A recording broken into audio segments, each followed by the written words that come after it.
Hey everyone, this is Pete, and welcome back to Atari ST A to Z, a series of short playthroughs of Atari ST games, some which I grew up with and some which are new to me. Today is one of the latter.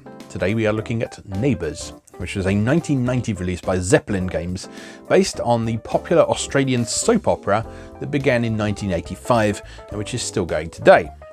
So Neighbours was especially popular in the UK, where Zeppelin were based, in the 80s and 90s, and it occupied a prime after-school slot on TV. So lots of people watched it of all ages. So sort of people coming home from work, people coming home from school, very popular with teens and so on. And it was quite well regarded for the fact it sort of took a relatively normal approach to sort of relationships and characterization and so on. And it's also noteworthy for a number of its stars going on to have successful pop music careers. In some cases at the same time as they were in the show, in some cases a little bit afterwards. So ones you've probably heard of include Kylie Minogue, Jason Donovan, Natalie Imbruglia, and perhaps Holly Valance, if you count that. Was she in Neighbours? I forget. Anyway, she was certainly an Australian soap star who had a career. She might have been in Home and Away. I forget. Doesn't really matter. Anyway, in the game itself, you take on the role of Jason Donovan's character, Scott Robinson, as you participate in a race around Ramsay Street, set up by Harold Bishop, obviously, because, I don't know, that's the sort of thing that Harold Bishop does. You can race against several of the characters from the show, including Kylie Minogue's character, Charlene Robinson, mistakenly listed as Charlotte Ramsay in the manual, along with Craig McLaughlin's Henry Ramsay, Guy Pearce's Mike Young, Ashley Pask's Matt Robinson, and Rachel Friend's Bronwyn Davies. So, yeah, a real all-star cast there for you. This is not a game that I knew anything about at the time, because it was one of those games that even at the time of original release, I had no idea how they could possibly adapt a show like Neighbours, which was very much about sort of conversations, talking to people, relationships, that sort of thing. I had no idea how they could possibly adapt that to a video game that could be any good in any way whatsoever. And indeed, having had a quick look at it now, did they do a good job? I don't know. Not really. But it's an interesting example of the approach that some companies took to licensed properties in the early 90s, which was to sort of take the characters and setting of a popular license like Neighbours and put them in a situation that maybe wouldn't have happened in the show, but which made a better video game. Well, it made a suitable video game anyway, let's put it that way. Anyway, let's get this over with. Let's go play Neighbours. Okay, here we are with Neighbours for Atari ST. I'm actually recording this for the second time because I was having to clean up on my hard drive and accidentally deleted all my footage of this. So I've got to play it again. Oh, good. Anyway, so we start at this option screen here, where you can select between a few options. Up at the top here, you have a selection of opponents. You have to have Charlene, or Kylie at the very least. But then you can progressively add more of them. You can't be selective, unfortunately, so you can't take out Mike if you don't like Mike. You just have between 1 and 5 opponents, and it's always that lineup. These skateboards up here, they determine, I think it's like speed and stuff, but to be honest I can't really tell a huge difference between them. This one is supposed to be the easiest, this one is supposed to be the most difficult, but like I say, I can't really tell the difference. And this down here, you can move the little sheet back and forth to determine the amount of obstacles that Scott Robinson will be facing on his skateboard. So, let's hit exit and have a go at this monstrosity. This sort of approach was actually pretty common for a lot of licenses in the late, well, throughout a lot of the 80s actually, and a little into the early 90s. Because a lot of British developers and publishers, in particular, thought that there was a market for video games of properties that didn't necessarily lend themselves to a video game. I got to remember how you control this now. There we go. 5 button to go, and left and right to steer. And your aim is to pass through all these gates and beat Charlene. And if you can collect some rubbish along the way,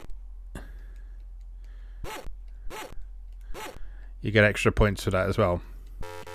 But there are lots of Paperboy style obstacles along the way as well. In fact, the whole game kind of resembles Paperboy.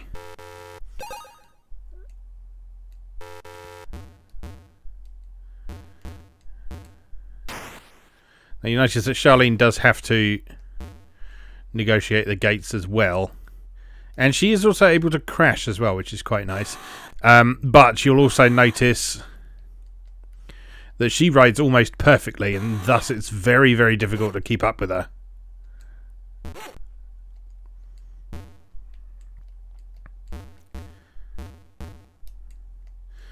In some respects, I think it might actually be easier to play this with more of the obstacles on, because Charlene's more likely to crash then. Of course, there's nothing stopping you causing a few accidents of your own along the way as well. And along the way you can see all your favourite Neighbours characters, including the ostrich and the kangaroo. Because we're in Australia, in case you'd forgotten, and Harold Bishop, of course, who apparently organised this whole thing. If you're paying attention to the lore of the Neighbours game. That's Madge Bishop there, I think.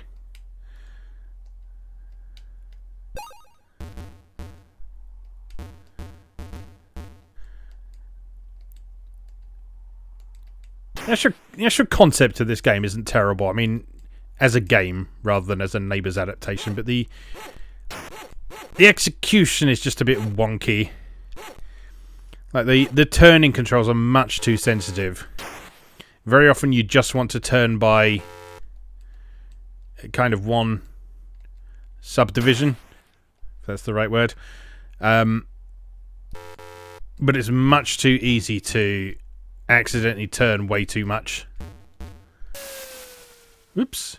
But then on the flip side, that does mean that you can sort of whiz around 90-degree corners and do turns on a dime, sixpence, whatever you want to call it.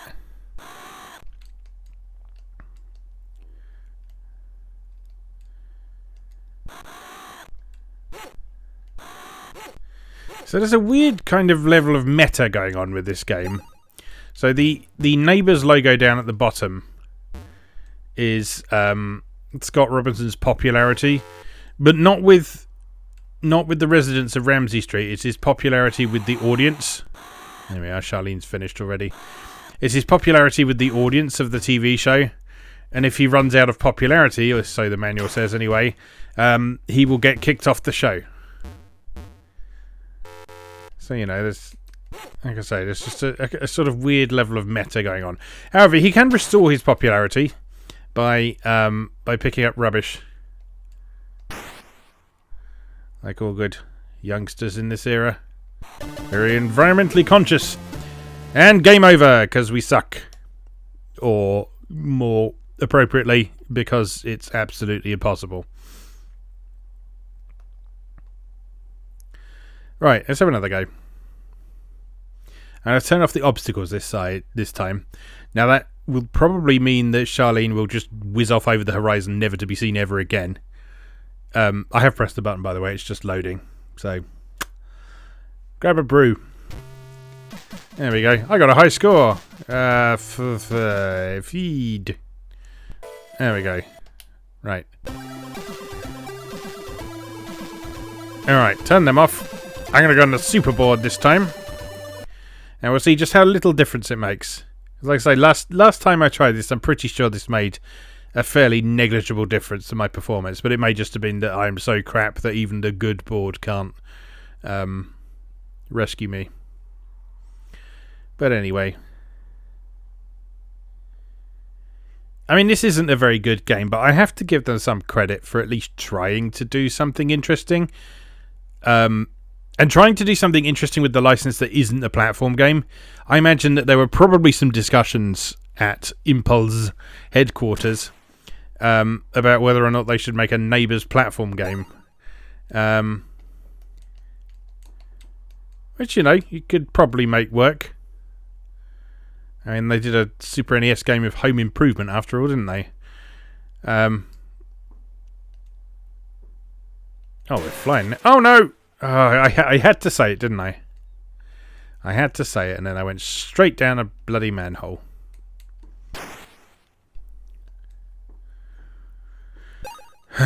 Sigh. But yeah, you see, you pick up the litter and you actually restore some of your of the Neighbours meter down at the bottom. Oh God! If you hear any strange banging outside, I'm recording this on New Year's Eve because I have nothing better to do. By choice, I might add. My wife has gone out to go and see some friends, and the idea of an evening filled with people I don't know getting increasingly drunk in an unfamiliar environment just sounded like hell on toast to me, so I decided to stay home and record videos of myself playing Neighbours for the Atari ST. So judge me all you want. I'm happy. Well, as happy as can be expected under the circumstances. Because, I mean, look at it. Like I say, it is a functional game. It's competently enough put together. It works just about as it should. I mean, like I say, the controls are not good. But it works. It moves at a decent speed. It scrolls relatively nicely. I mean, I've seen better scrolling on the ST, but I've also seen much, much worse than this. Oops. The actual graphics themselves aren't too bad at all. I'd hesitate to call the characters recognisable, although Harold Bishop's sprite is pretty good. He's recognisable as Harold Bishop, and some of the other characters are recognisable as well. I think part of the problem is just, like, Jason Donovan was so generic looking at the time he was in Neighbours that I mean, that Scott Robinson sprite could have been anyone.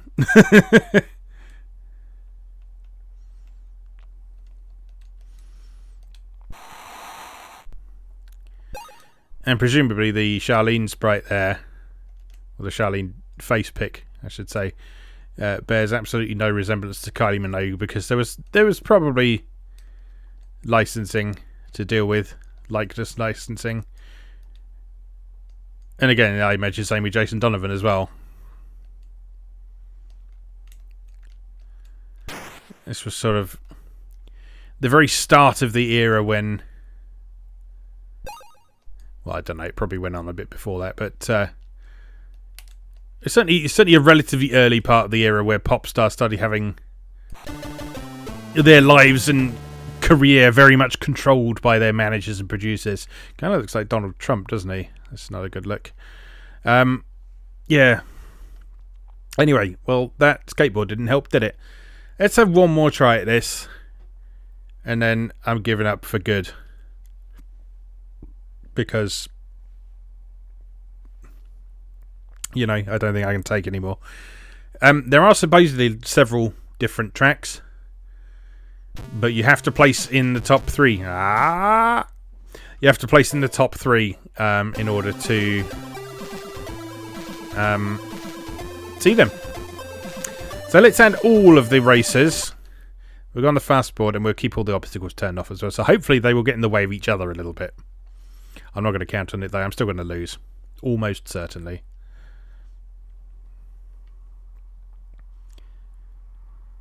It would probably be okay if all you had to do was race around the course. But it's the fact you have to get through those gates, and some of them are really awkwardly positioned, that makes sort of the difficulty curve of this is... It's too steep to begin with. Like, even with its settings on what should theoretically be the easiest, it's still monstrously difficult. But you can learn the course. You can learn where all the gates are, where the corners are, where the obstacles are, where the manholes are.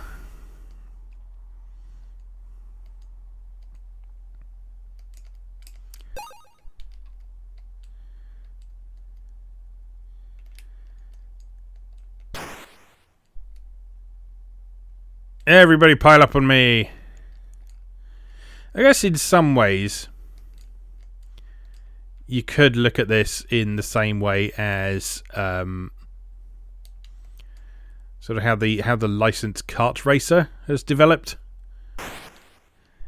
I mean, these are quite notoriously bad in many instances. Like, look at stuff like Garfield Kart and Star Wars Super Bombard. Oh, Star Wars Super Bombard Racing and that sort of thing.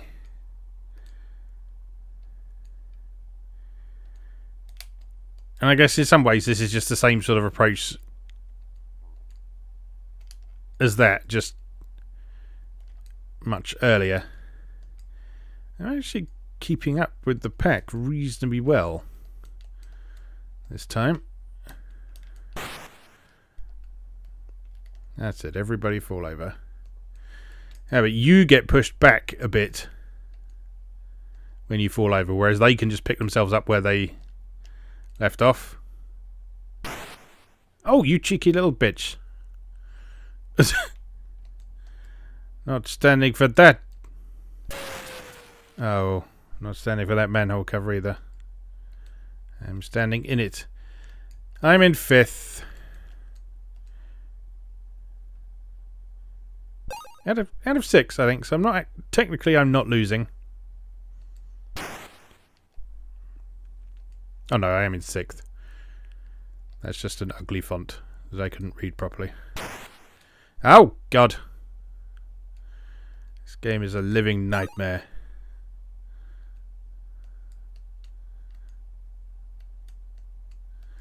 Fun for Neighbours fans of all ages.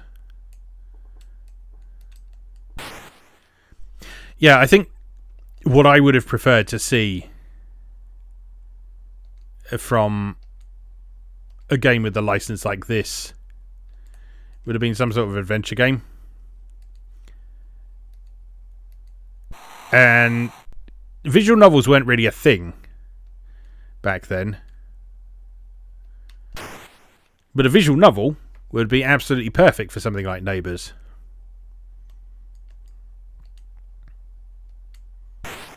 Yeah, I'm not going to win this, am I? I'm not even going to place.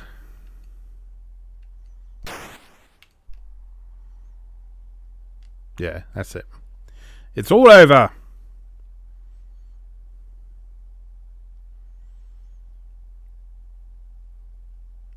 Something's loading. I think it's more that I just pressed the fire button before the game over message could appear. I'm going to have one more try because I was actually doing better then. And I would like to see if I can get something other than last place. Right, all the opponents, all the obstacles. Speedy board, pro mode. 100% speed run. No tools. This is just raw skill you're going to see now. Raw, unadulterated Scott Robinson skill.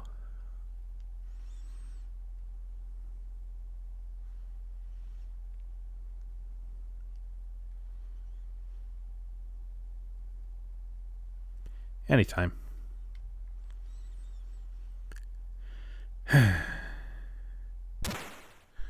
Right, bring it on, cobbers.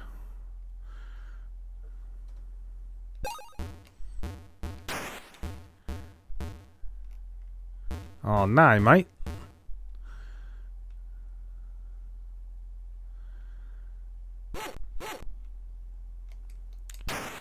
Oh God. I think when you're invincible, you're also actually invincible against picking stuff up as well, which is kind of hilarious. Right, there's one on the side next to there. Yes, there it is. And a car right in the way.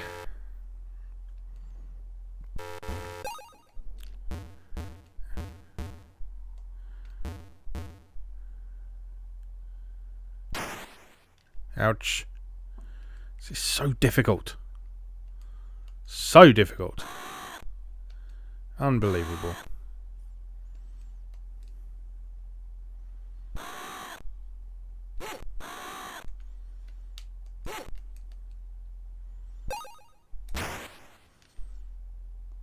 Come on, I can take 4th. I've taken 4th. No! Oh god. The very solid grass of Ramsey Street has caused me to come a cropper once again. And I'm back in 5th. Again, I'm not last. No, I am now.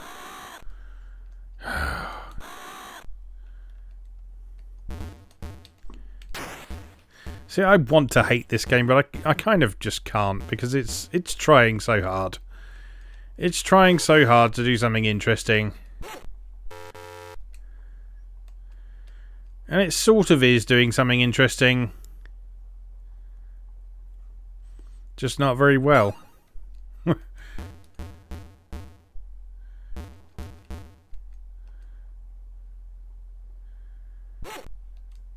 Twitchy turning, so much twitchy turning. I'm actually gaining on someone.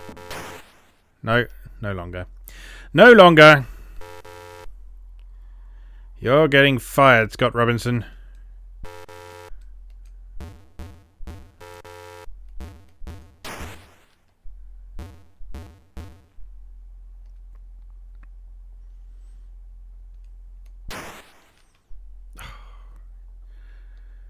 So bad. I hate everything in the world.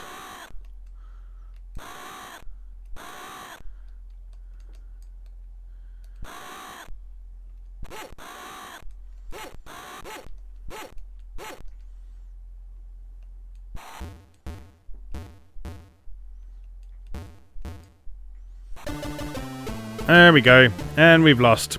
I think that's more than enough time that Neighbours for the Atari ST deserves, so I think I'll just say, as always, thank you very much for watching, and I'll see you again next time.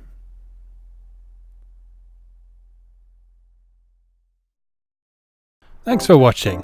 If you enjoyed this video, please help out the channel by leaving a like or a comment and subscribing. New episodes of Atari A to Z are on Tuesdays and Atari ST A to Z on Thursdays. Check out atari-a-to-z.wordpress.com for a full archive. Do please also check out my other projects moegamer.net, where I explore Japanese and Japanese-inspired games from yesterday and today, and videopackgames.wordpress.com, which aims to catalogue a small but well-formed library of the Philips G7000 Videopack computer, also known as the Magnavox Odyssey 2. You can also support my work on Patreon or buy me a coffee. You can find links to do both down in the video description. Thanks again, and I'll see you next time.